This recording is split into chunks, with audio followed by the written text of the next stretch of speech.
Қазір саған ауырған выгодно. Себебі адамдар ауырады өзінің денесіндегі болып атқан күйзелісті түсінбегендіктен.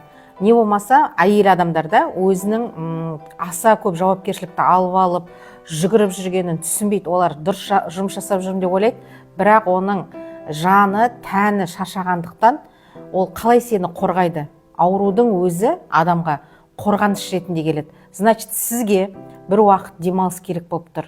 Не жауапкершілікті өз иелеріне беру керек болып тұр. Не болмаса сіз әйелдік қасиетіңізді өзіңіз ашу керексіз. Сол тұрғыда Құдай сізге қалай сөйлеседі? Сізге қандай да бір аурудың түрін жібереді, сол арқылы сіз тоқтап, ойланып, өзіңізге сұрақтарды қойып, ізденген кезіңізде түпкі выгодасын табасыз.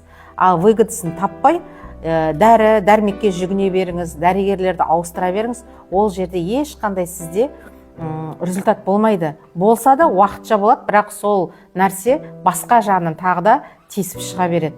Көп адамдар емшілерге кетіп қалып жатады, бірақ ол тек қана сүттің бетіндегі қаймағы сияқты алынады, бірақ түпкі сіздің жаныңыздың, тәніңіздің шаршап тұрған, не болмаса сізге керек емес шаруаны жасап жүргендігін көрсетіп тұрады.